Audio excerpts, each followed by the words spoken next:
What is up, everybody? Welcome back to Eclectic Beard Reactions. This go around, I've got Ethan of Innocent American. Like, how's it going, dude? It's going pretty good. How you doing? Cannot complain. Cannot complain. So, now what do you do outside of YouTube exactly? Because I see you've got videos and stuff like that, and I was like, well, that's kind of one of the things I kind of ask everybody. So what do you do outside of YouTube?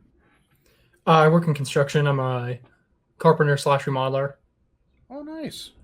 Yeah. Uh, that, Construction is not fun. I know that. So, a lot of I manual don't. labor.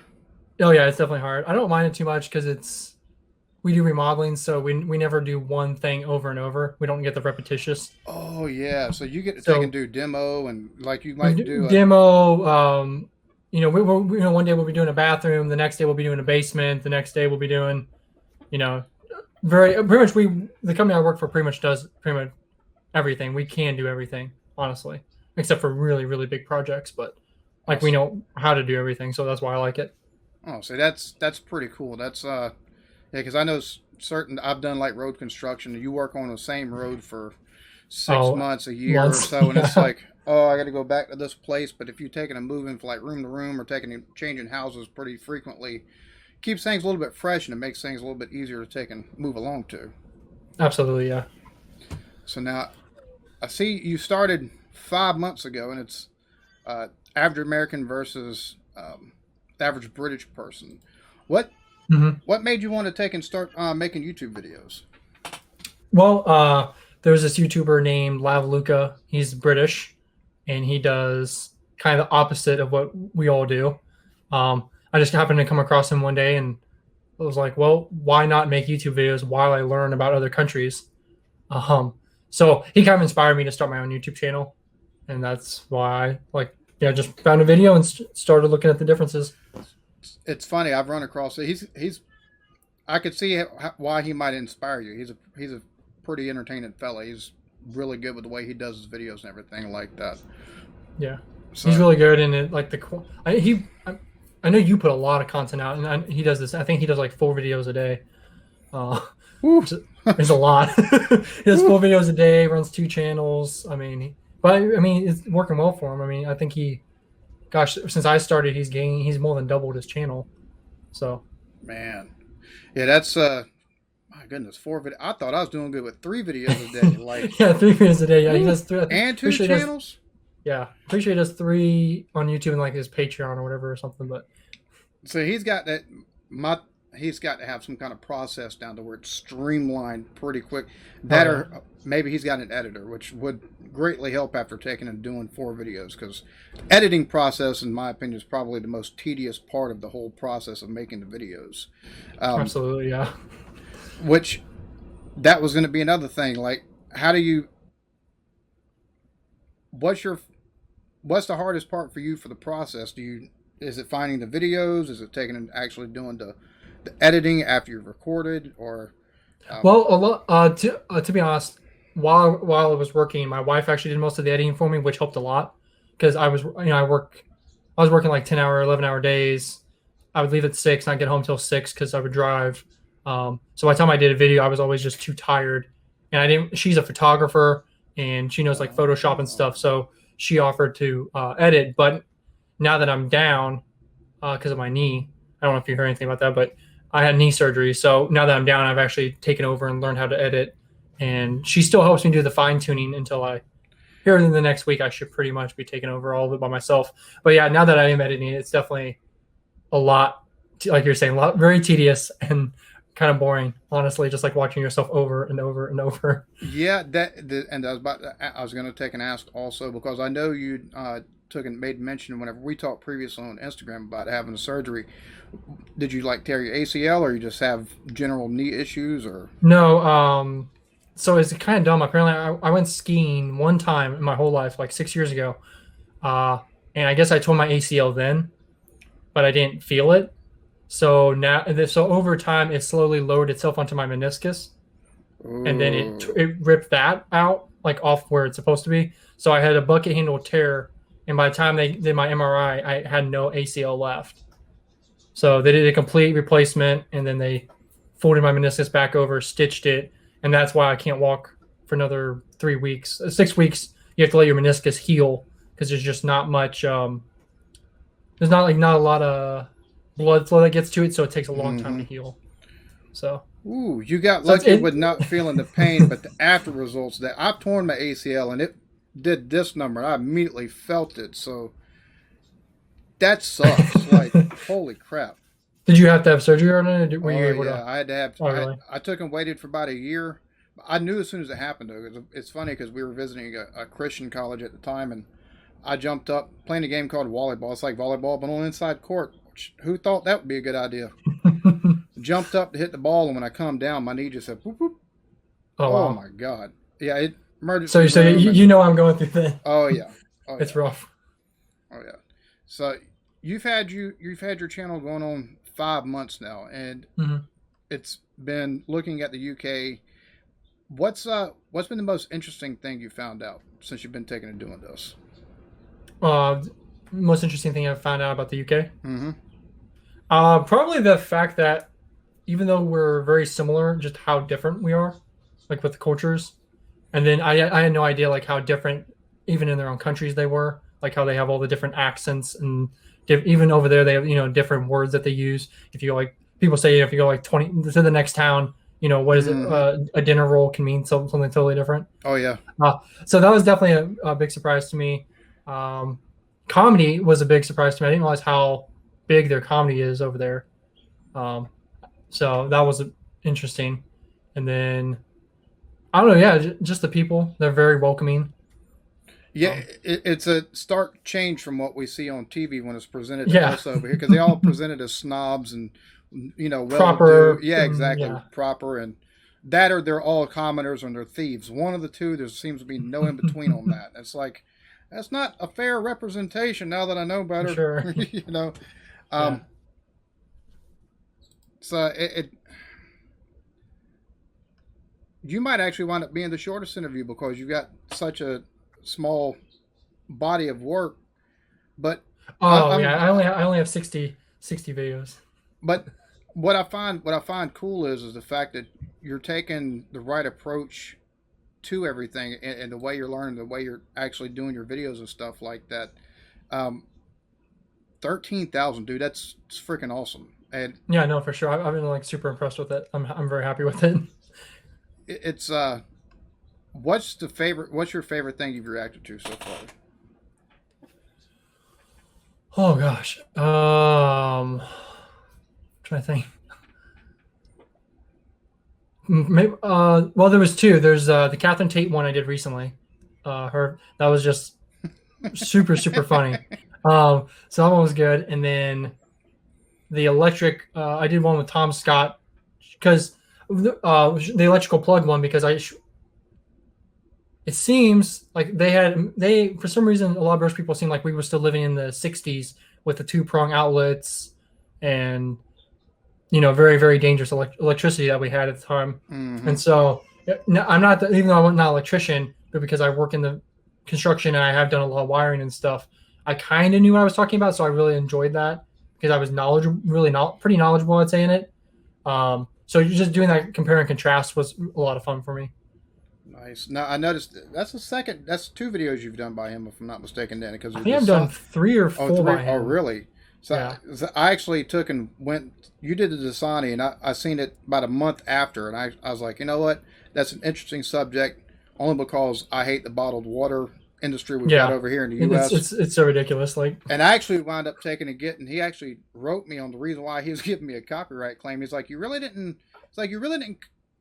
critique anything in the video. You just added commentary on top of it. You didn't really transform it. You just made it more educational. I'm like, you got a point. He did the exact same thing with me, actually. And what was funny is I don't check my email as much as I should for my YouTube channel because I don't get that many emails from it. So I had done the video and I argued the copyright, and then I did another video of his, argued that copyright, and I had a third one going of his because I did 3 within the week. And I checked my email, and he had emailed me back, and it was super nice. Same thing as you. Like, you didn't really react to it well enough. Like, you didn't really add anything to it. You played the whole video. You didn't take any cuts or anything. And then he sent another email like, I just got another copyright from you. And even though I just sent you an email. And so then he was kind of irritated. He was a little irritated. I was like, oh my gosh, dude, I'm so sorry. I just didn't check it enough. And then we had a pretty good banter. He actually helped, gave me some really good pointers. And I don't know, like for as big of a channel as busy he must be, like taking time out like to reach out to you or Yeah. like I was just blown away. Like, man, this guy's awesome. And he's got a great channel too. So, Oh yeah. Well, yeah. that showed me right there. I was like, well, number one, next time if I pick something, I'm gonna make sure that it's not a Yeah, whole video and it's gonna be critiqued, and that, or I'll add some skits that take and add some critique or something like that. And I'll just take and do it to where it meets that fair use. But he's a nice fella, but I'd hate to be on the wrong side of him because he's had to take and go to the copyright courts and stuff like that. But now that's the other thing, copyrights, because all of us as creators, we've all taken deal with copyright. I think he's the only one that's ever actually sent on why I'm getting copyrighted. But yeah, how often, or have you ever took and reacted to something that just straight up blocked that? I've had 3 videos now just straight up blocked. I actually have one video coming out. I did the Lumberjack song, which was hilarious. It was really good. But I did the original video. And that just totally got blocked. So I think looking at your channel and some other channels, I think there's that other version that is okay to do. Yeah, the one with the dead parrot sketch from yeah, show. Yeah. So my wife's we're gonna work together and try to edit. So keep my true reaction, but just time it and do the other video on top of it. Yeah. That way I don't, that way I still have my true reaction. I can still do the video. It just will be with a different version. Because it seems like the lyrics and everything are very like the exact same. It's just different actors portraying it. So, and it's kind of odd how you'll take and get in trouble for one thing over here, but something that's, and it could be the same thing, but just in a different time period or like different actors or something like that. Oh yeah, absolutely. Either no problems or not as stiff of like no claim, or you might get a claim but not blocked and something like that. And it's like, well, what's the difference between the two? It's from the same. So it's interesting. I know on mine, my Eurovision one I just did, that got blocked in like 3 countries or 4 countries. And the same with the Peter K one I just uploaded today. And then they both got, I'm not making any money off of them because they're music. And there's like, the Eurovision has like 10 claims and the Peter K has like 4. So I just don't really feel like it's worthwhile to, I don't know, maybe but when it comes to music, I don't know enough to like try to argue it because it's not my music. Well, see, type thing. I'll look at all of my every copyright claim I do, like that I get for a reaction. I take and dispute it, and I take and dispute it as a reaction video, and I take and use the argument that the commentary and critiques that I take and put in the length of video and the length that it adds to, it changes the whole watching experience. But just a critique and the commentary that I place on top of it, whether it's something I don't like or whether I'm liking what I'm hearing or whatever. That right there takes and puts it broadly under the fair use under the fair use standards. So I disagree with your claim, and sometimes they'll take and get lifted. Like I had the Some Others Do Have Them, Faulty Towers, and some others who actually their videos, those videos I actually took and those were blocked and then they got lifted. So it's kind of a, I guess, either case by case or possibly artist by artist basis on who takes and actually does what with those copyright claims, whether or not they lift them. So yeah, I know one thing, like a lot of people like, oh, react to this person, but like the Russell Howard's a great comedian. Like one, I got blocked by him, it got lifted, but again, like no matter, like I didn't, it might come up in like 5 days or something anyway, but I'm not monetized by it, but it kind of makes me hesitant to do more of his. If I'm just going to get blocked, like every single video, and then it's like I'm going to be hit and miss whether it gets lifted or not. I'm sure you've run the same issue with like, someone's like, oh, react to this, and it's like, it's going to get blocked. Yeah. I mean, well, all the time I'm getting, hey, react to Lee Evans. I'm like, so if you take and go to my free Discord, I've actually got reactions to him that were blocked because all of his stuff gets blocked. They're in the free Discord.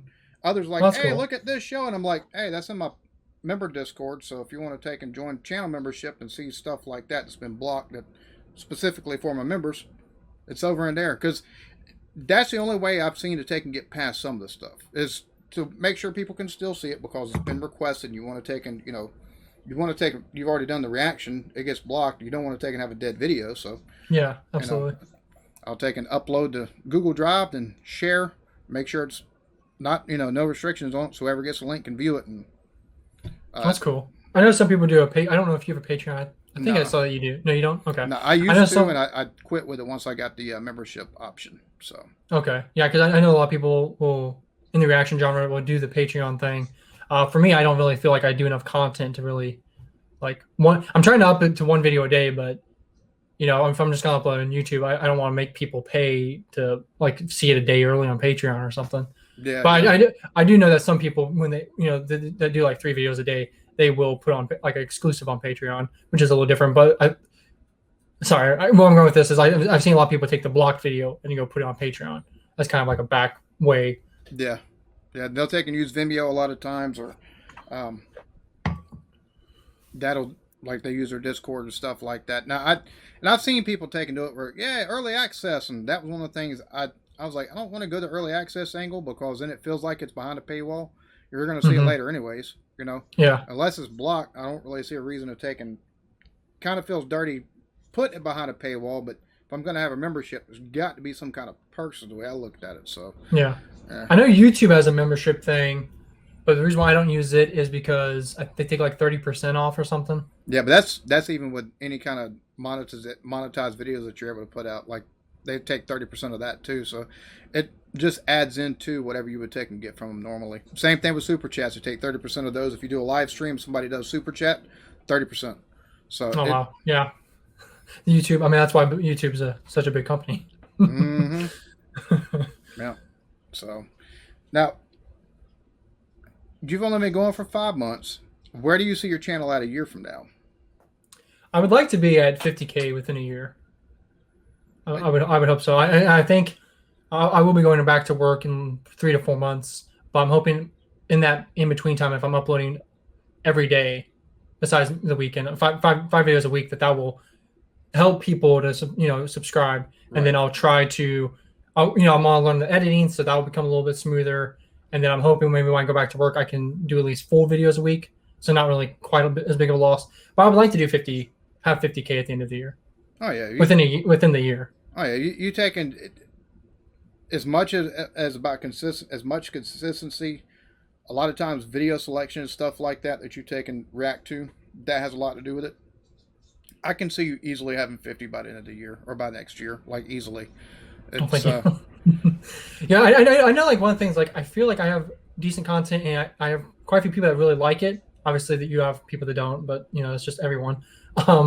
But I feel like a lot of what's somewhat slowed me down is not having the consistent like everyday videos, or not having them on the same time at the same day. So I'm hoping that by putting more content out, that will get new subscribers. Yeah. And then the subscribers that I already have will appreciate that because there's more content. So well, after the hullabaloo that I've got going on my channel right now, you might pass me up here in the next couple of days. Who knows? I highly doubt that, but anyway. It's so dumb though. Yeah, some of the stuff people like, just so much hate on some things. Oh, well, like even my Eurovision, like I didn't get a lot of negative comments, but it's like 80%. It's my most disliked video. Like it's like 80% likes or whatever. So it's like, okay, well, like you didn't even comment why you disliked it. There's just like dislikes. Yeah, so that's like whatever. That's crazy. That's crazy because I'm sure you probably got like 95, 96, 97, 98% as a normal. 95 to 98 is normal, yeah. And then this one's like 80%. I'm just like, but it has a lot of views, so it's really weird because it's got like, I only did it like 2 days ago, and it's got like almost 50,000 views, which is pretty good for me. And then, but it's got all these dislikes, but the comments are positive. So it's like, what are you doing? It's so weird. Oh Jesus, yeah, it's funny whenever you have something like that happen because that proportion of views to likes and dislikes, and it's like this is so off kilter and it can be confusing. But as long as you're getting the views and you get some subs off of it, Yeah, that's all I care about right now. Like, yeah, even the videos that aren't monetized, because I've had a few that I've under fair use, and they came back and said no. At the point, I'm not really caring too much about the money. I just want, to build a channel, build a base, and get the subscribers. So if a video gives me subscribers, I'm not really caring. I'll go ahead and publish it, even though it says ineligible for monetization, because I don't really care at this point. Wow. I've enjoyed this. We're gonna have to at some point in time in the future, if you're able. Yeah. And I asked Ashley's review earlier about this, and I've asked Halo Squirrel. Some point in time in the future, we're all gonna have to take and get together and do like a paneled roundtable for a live I've actually stream. really wanted to get together with people. It sucks though because it seems I don't know about Ashley reviews, but it seems like all of you guys live on the East Coast. It's like other than Mike, drunk Texan down in obviously Texas. It's like JT, he lives in Kentucky, which is Mm-hmm. little East Coast. So Gal, I don't know if you've heard of her. She's Yeah, in yeah. Tennessee I've reached though. out to her. Yeah, she's There's what? there's so many people, and it's like almost all East Coast.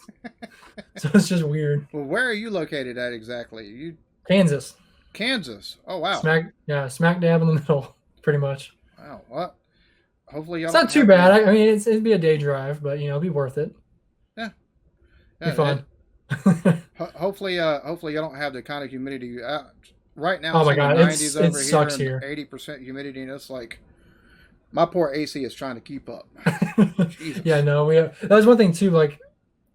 It seems like a lot of sometimes British don't understand that like AC is really nice over here. Like it's not just the heat; it's the muggy, humid stickiness that just like Oh kills. yeah, that as soon as you walk out the door, your clothes are sticking Yeah, to just you because sticking you're to just you. Yeah. soaked already. Yeah, somebody said, yeah, it's 24 and rainy over here, and I had to. I was like, It's like dude, 90. I was like, I'd love to have. I'll trade. I'll trade you. You've got 50-degree weather with rain. I've got 90 degrees and it's 100% humidity. Here, we'll trade. Trust me, I'd rather have that. Yeah, it was interesting here today though. Like right before we did the video or before this, me and my wife we were driving around because we just had a huge storm go through. So there's like tree branches down, electrics down, some places. All the rivers are up. Like some of them are up to the bridge. So Wow. we've had like just a ton of rain in the last like 2 weeks. But so it's kind of fun to go out and check out what's been done. My goodness. Whew. Well, like I said, we'll have to take and we'll have to do some kind of collaboration as well outside of if we can all take and get on a live stream or something like that. I think it'd be cool to do a round table. We all just kind of chit chat back and forth and chat with whoever's Absolutely. in the comments. I do. Sorry, I know you're trying to get off. I did read one comment on your video that you did, calling us out, which I thought was super clever, by the way. That was really good. It got me. I was like, wait, what was he doing? And so I clicked on it. But someone in the comments, I think you saw it. They mentioned like eating peppers and stuff. Yeah, I think that could be funny. I don't really eat peppers, so like my face would probably get super red. I'd probably die. But see, it'd still be a funny idea. for anybody that watches this and hears his comment, I'm gonna tell you right now. Take and go back through my catalog, and it's been about 6-7 months ago now, right? The world's hottest chocolate bar. Just go through that, and you'll see the reason why. If I say no to any kind of hot stuff, Oh, really? you'll see the reason why. I'll have to go check it out. Oh, it's brutal. Was it made with like a ghost pepper? Or? No, it's called the world's hottest chocolate bar. It's got 13 million Scoville units, and it's just. Oh wow. A lot of people eat 1 or 2 pieces of it, and it's small, itty bitty, just pieces. And there's like 12 little pieces that make up this bar. A lot of people eat 1, maybe 2. I ate 7 of them, and I paid for it. I'm sure. So, yeah, this is going to be a short one, but I have a feeling we'll get together a couple times here in the future. We'll take and find some ways to collab and. This is fun though. I enjoyed this. I enjoyed meeting you, and if you want to take and have me on for anything or anything like that in the future, dude, all you got to do is reach out. Like it's okay. Yeah, I really appreciate you doing this, and also I do think it's really cool, like because you kind of are the biggest channel of the group that we have. So I really think it's cool that you took it upon yourself to kind of make this happen. But So I really noticed appreciate that all these other niches, people taking collaborate and they do different things together, and I'm like, we got to do something like that. Like there's enough of us within this space that I can reach out to the ones I know, and if people take and give suggestions for other people, reach out to them as well, and we can start doing communal type stuff that I think all of our subscribers will enjoy. Because somebody's like, go off fun doing it, so it's like it's win-win. It's funny because somebody's like, oh yeah, just think of this. I'm like, I'm not worried about gaining any subscribers. This is for the subscribers because we got so much overlap that. You've got 13. I've got 53,000. So if you gain people off of this, oh fucking awesome! awesome because it only helps you out. That's exactly what we want to see. Is we want to see people growing. We want to take and see community within the community. You know what I'm saying? And that was Yeah, my whole absolutely. mindset behind this. So, um, Well, I really appreciate you taking your time. I know you're busy. oh no, I cleared my schedule for today and tomorrow to take and do a couple things, and I've got a couple people I'm still waiting to hear back from. So, uh, and a couple that I've had to take and schedule for further out because they've got stuff going on. So, Hmm. um, but yeah, no, it's we're gonna end it here. Okay. Y'all be good to each other. Love yourselves, and if you got anything you want to add to it, Just thank you for your time, and I really appreciate it. And hopefully, we can do something again in the future. oh, most definitely.